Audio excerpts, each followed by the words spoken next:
Tandem Nomads, episode 242. How we need to really think about self-care as part of our jobs and part of our roles in many ways, not just our professional lives, but our personal lives. I think we would all agree that relationships are so important, whether that's in business or in our personal lives. And we know that by taking care of ourselves, we're going to show up in a better way. Hello, Nomad Nation. Welcome to Tandem Nomads, the podcast show and entrepreneurship platform where you can find great insight and inspiration to grow a successful portable business and thrive in your global nomadic life. This is your host, Emel Deregi. I'm a business and marketing coach and the founder of Tandem Nomads. Today's episode is all about how to balance and prioritize self-care and keeping up with the business when our private life seems like it's falling apart, being due to obligations, overwhelmed with all the things that can come up in life, as well as more difficult things such as grief, loss, having to take care of aging parents, all the things in life that can really disrupt us in our self-care and our business. And I know that as a solo entrepreneur, if you're not doing well, then it will be very difficult for your business to go well.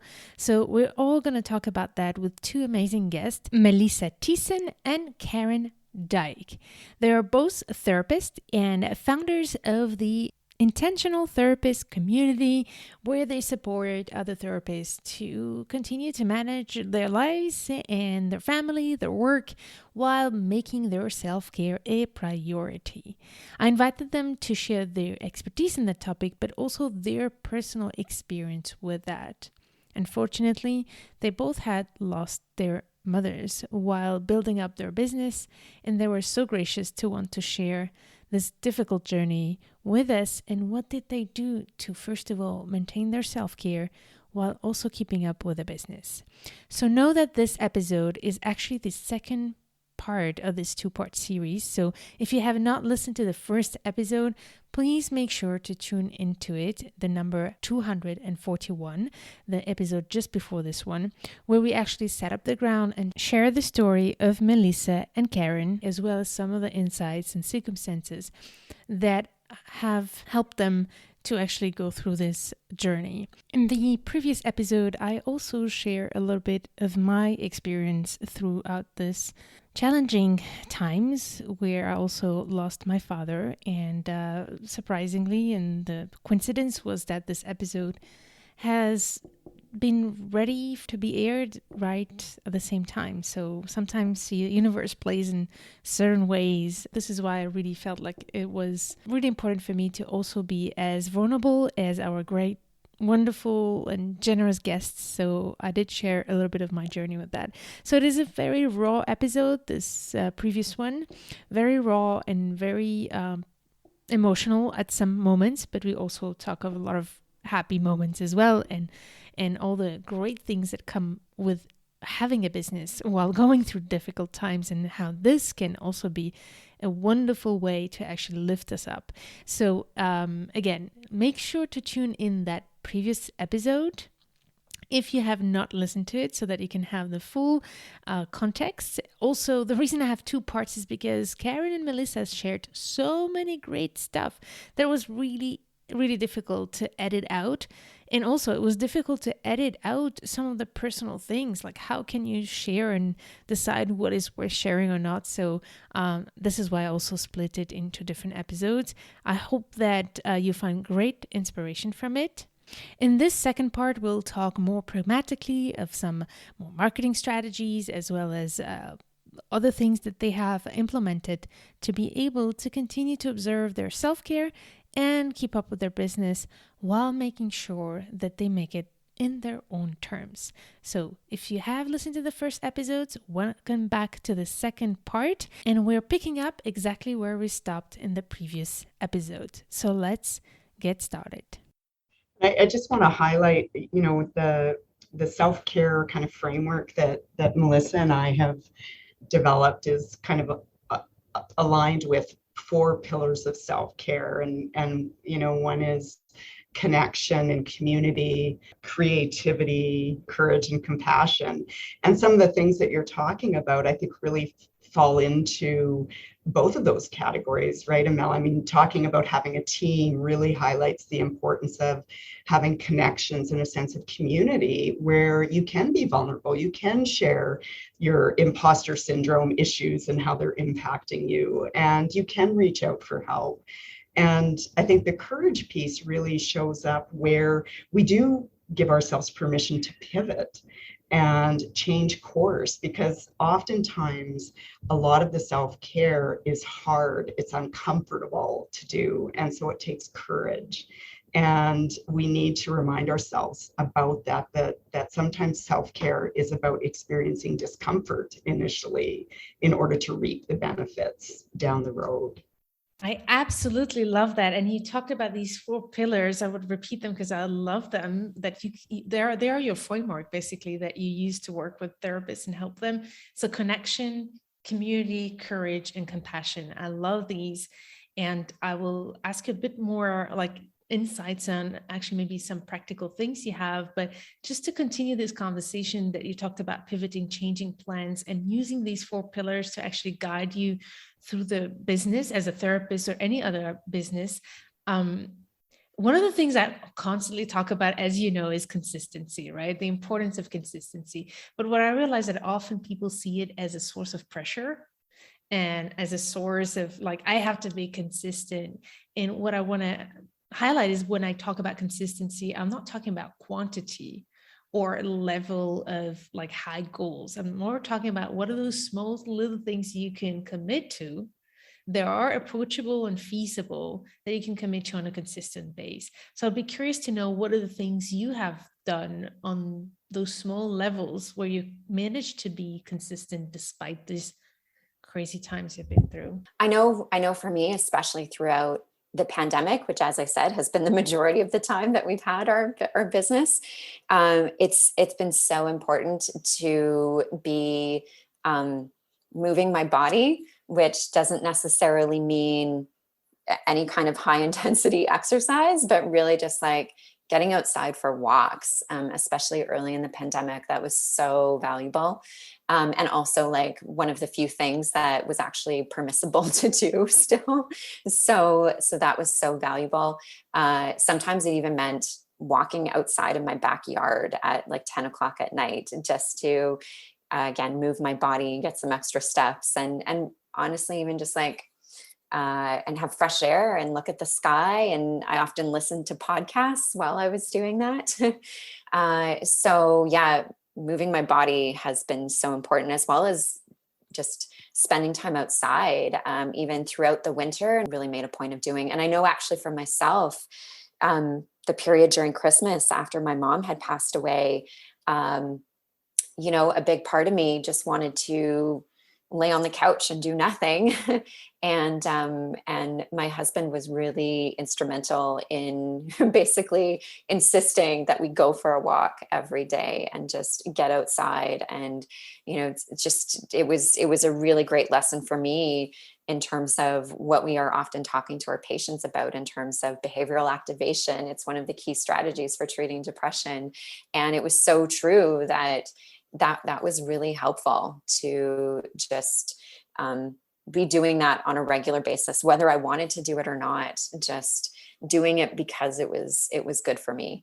And of course, really helped to have the support and encouragement of my husband and my son to make that more possible. Yeah, I think your point about consistency and emphasizing kind of smaller things, it also really resonates for us, and I think it's something we try and put out in our messaging around self-care, that I think there's this stereotypical idea of what self-care looks like and what it involves. And I think for so many people it's about going to the gym for an hour every day. It's about going for massages once a week. It's for doing manicures and pedicures and all of those kind of stereotypical I almost see as kind of grander gestures. And there's so many smaller things that we can more easily integrate into our day-to-day lives that when taken together can really have a big impact. Creativity and playfulness is so important. You know, there's certainly some research highlighting the importance of play. And I think it's important to think about what adult play looks like. For me, my adult play might look like work to other people, because my adult play is things like mowing the lawn, doing gardening, staining a deck, right? Other people, you know, would just see that as more work. But for me, it's an incredible outlet for myself as well. So I think, you know, I think just looking at some of those small things that you can do and doing them on a more regular basis, and they don't need to take a lot of time in order to have a big benefit. I absolutely loved what you shared. So much wisdom here, but I'm glad that you came to the personal aspect first, because I think that's very important in terms of mental health and self-care, so that the rest can work. And talking about noticing our behaviors and putting in place small little things, achievable things that that we can do on a daily basis to take care of ourselves is really important. And one thing that came out as well is to include our community, as you mentioned, in this process, so that when you can't make the decision, that they are here to keep you accountable to be able to do that as well. Which leads me to accountability in business as well. It's the same way to implement those little things. So if we talked about the business aspect, what have you done, like on a small, simple, consistent base, to not completely stop everything? I think something that has that we mentioned a little bit earlier, but that has been really key, is consistently putting out our newsletter. And in fact, typically we don't send it every week, even though that is often what is recommended, but we have done it every other week without fail for 2 years. And sometimes we have done it a bit more frequently than that, but it has been basically twice a month for an entire 2 years almost at this point. And I think, again, that's a great achievement, by the way. Yeah, thank you. Yeah, we do feel kind of impressed with ourselves that we did maintain that, especially because of the pandemic. But like we were saying, it's also sort of partly because of the pandemic that we felt so committed, and also kind of rewarded by continuing to focus on this, and also knowing that that people are really appreciating the messages that we're sharing with them in our newsletter. That's been so meaningful as well, and knowing that we are reaching people in a way that is maybe a bit different than this topic has been addressed previously, and that's so meaningful to us as well. So consistently creating that content for our newsletter has been a really big thing. And I think another thing that has been really valuable to growing our business has been reaching out to people who have other audiences that we can get in front of. So being on other people's podcasts, for example, or having an article featured in a newsletter for a professional association, for example. Those have been really key steps that we've taken as well. And I think kind of at this point, we're just sort of like trying to pace ourselves with kind of the frequency with which we're speaking with people on podcasts, so that we can, again, kind of keep it sustainable and balance it with our other kind of clinical obligations and schedules. And I think, I know, at least for myself, something that I've really loved observing our growth in since the beginning, and just even noticing the difference in myself, and like how nervous I felt before our very first podcast interview compared to even today, just really looking forward to it, and not being particularly nervous. Certainly very, very. You're doing great, by the way. Beginning, yeah. Until this moment. But no, just observing that difference in myself, at least, right, and just the comfort level, and I guess too the confidence that has increased in how we're sharing our message, and just being able to, at least feeling as though we're more clearly articulating that message with each interview we do, and really just like having fun with that process as well. That's great. And is there anything you want to add on that part of the business where you managed to be consistent, Karen? A more maybe subtle consistency is I think it's the fact that this framework that we have for self-care, we've worked at really trying to integrate into our own lives. And I think that has provided some sense of consistency and has really allowed us to have material in our newsletter that is really meaningful, I think, to people. So I think even just kind of having that framework in our minds as we go through our days has been something that's been pretty consistent for Melissa and I think has had real benefits for us in terms of our business and our again, our messaging that we send to our members. I want to go back a little bit to your expertise here in terms of self-care. And is there anything you feel like we missed and that you really want to share along the lines of how to balance, self-care while being committed to the work? Yeah, I think some things that maybe we touched on briefly, but I really want to just highlight is something that Melissa mentioned earlier about how we need to really think about self-care as part of our jobs and part of our roles in many ways, not just our professional lives, but our personal lives. I think we would all agree that relationships are so important, whether that's in business or in our personal lives. And we know that by taking care of ourselves, we're going to show up in a better way. And we're going to only have better relationships and more fulfilling lives. And so I think really recognizing that and the importance of us taking care of ourselves is just so important.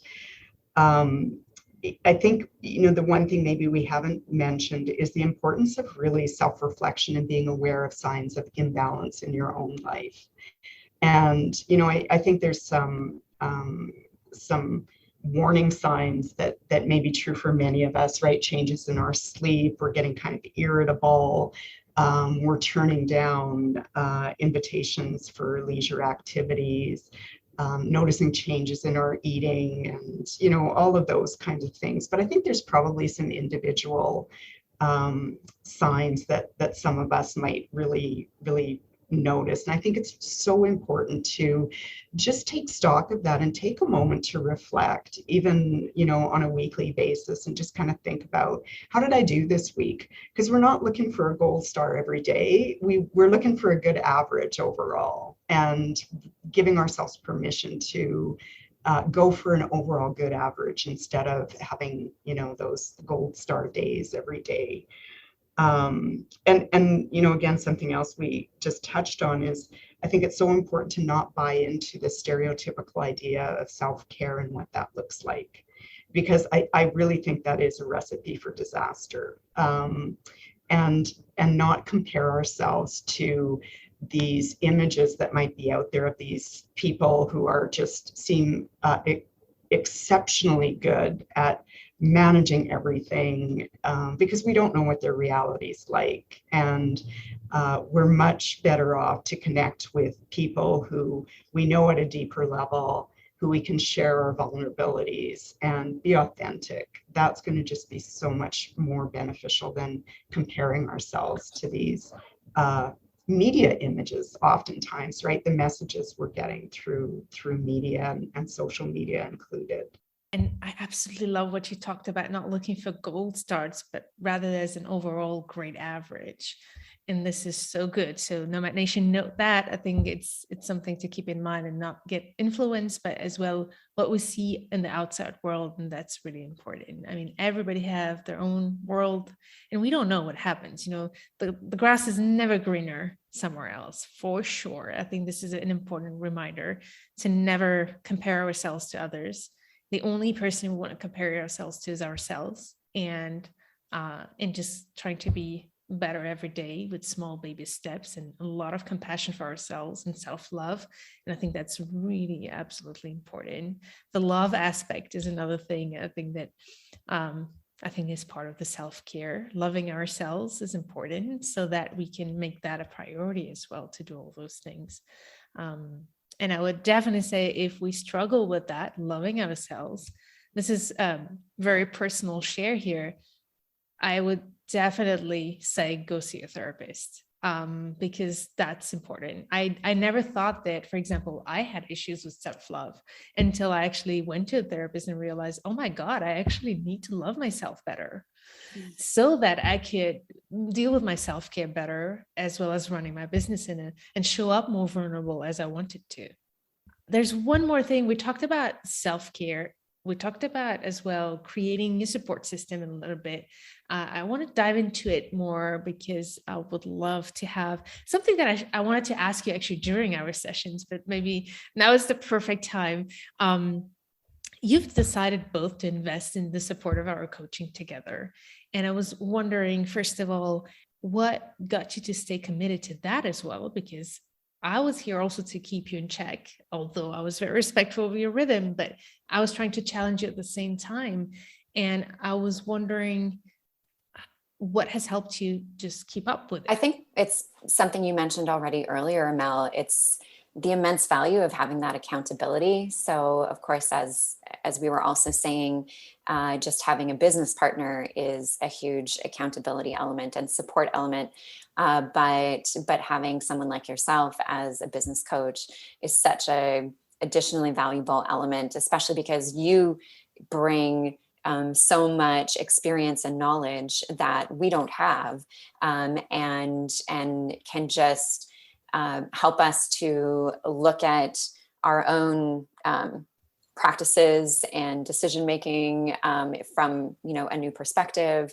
And one of the things that I also reflected on, back to kind of the question about what have we been focusing on trying to do consistently, even in small ways with our business. I think another thing that has been so valuable from working with you has been not undervaluing our services. And I think that's something that we do kind of have to consistently try to work at, to remind ourselves to not underprice things, to not, view what we're offering as not worth enough to other people. And I think because of the broad experiences that you've had, you can really deliver that message in a way that it just makes it hard for us to ignore, right? And so we really have to take that in and consider those other perspectives, and then that just becomes so motivating for us to want to grow and be able to do more and reach more people, so that more people can benefit from just this, again, this message of this is something that's just foundational to what we do. And we all have struggles, and that's okay. And it's really just about recognizing that we're all kind of in this same boat, and it's going to be so much easier to band together. But again, we're actually going to be better able to reach more people by seeing that what we have to offer is of value and is worth charging money for. And I think that is such a key message that I think would have taken us a lot longer to internalize had we not been working with someone like yourself. Yeah, I certainly, again, echo everything Melissa has said. I think, the knowledge, and I think that the specific techniques and exercises you gave us were really, really so helpful.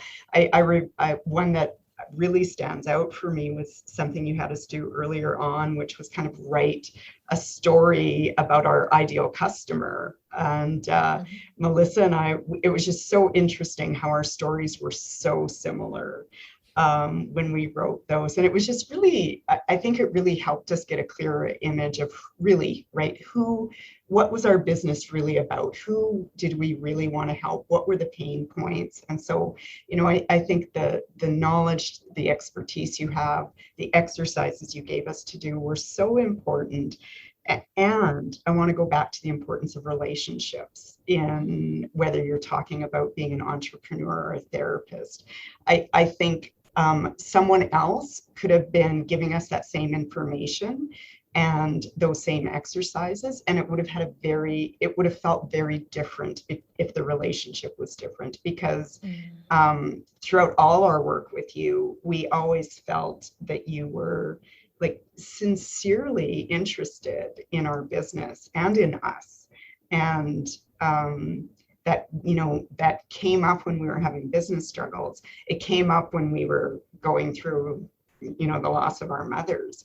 And it makes a huge difference. So, going back to the relationships. I'm really emotional right now. I that was not really the direction I was planning to go, but thank you so much for sharing that. It means the world to me what you're sharing.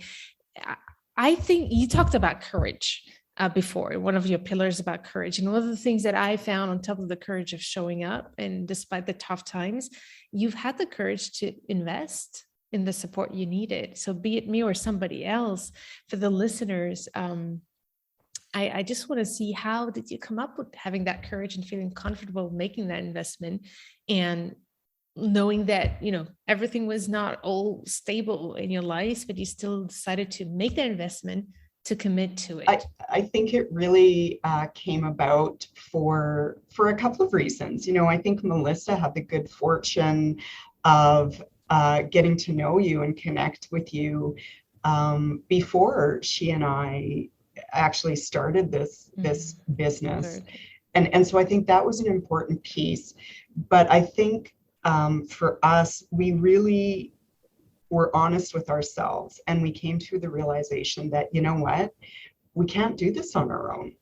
We're not getting as far as we want to. We recognized perhaps some of the barriers that we were struggling with, and having the courage, right, to say, we need help.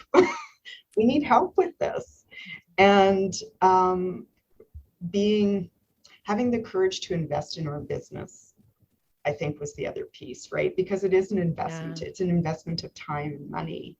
And so I think all of those things really helped us in making the decision. And I think my thought, Melissa, and I don't know if you would agree with this, I felt like we were just there at the right time too. Both of us were at the same point. And it just seemed like, yes, you know what, we need to make this leap. And it's important because this is important to us. We are passionate about this, and we're worth it. And we did it. We're worth it. I love that. Oh, thank you so much for sharing your journey and all of that. I do think that, it's all about courage as well, and acknowledging that at some point you could do it on your own, but it might have taken much longer. So, but thank you for your trust, and thank you for, I can't thank you enough for coming here and sharing your journey. And I hope, Nomad Nation, for you who are listening, whatever you might be going through, that know that we're thinking about you. A lot of good energies out there. If you are in a tough spot in your life, if not, hopefully that this will help you as well spread the word around you, that it's so important to understand that committing to a business doesn't mean outworking yourself and breaking yourself into pieces, because that's not the goal. What's the point, right? Thank you so much, Karen, Melissa. Can you tell us real quick where to find you, and if there's anything interesting where you want people to go to, any resources you want to share? Yeah, thank you, Mel. And I just want to just quickly say first, I really echo everything that Karen just said, and it has been so valuable to us, and just such a pleasure to be able to have the opportunity to work with you one-on-one. And so I hope that our conversation today about what that process has been like for us is going to be helpful for other people to hear as well. So in terms of where people can find us, our website is www.intentionaltherapist.ca. And people can find all of our past blog posts there, as well as links to other podcast interviews, and can sign up for our newsletter if they are also a like-minded female mental health professional. That's wonderful. Nomad Nation, I will put all the links and the information about Karen and Melissa and their company, Intentional Therapists, in the show notes of this episode. You can go to tandemnomads.com/240 and you'll find all of that. Can't thank you enough. You are just two amazing women. I'm so grateful to have met you, and I can't wait to continue to follow your journey. Thank you for being so generous today with us and sharing your journey with us. Thank you, Amel. It's been a real pleasure. Absolutely. Thank you, Amel. All right, Nomad Nation, thank you so much for listening to this podcast episode. And I hope that this special series with these 2 episodes were insightful and helpful to you in your journey, no matter where you are in this journey. Hopefully, you're not going through all these challenges we mentioned and not grief, but no matter what challenge you're going through, as I always say, I wish you to be able to all turn them into great opportunities. Thank you for listening, and see you in the next episode.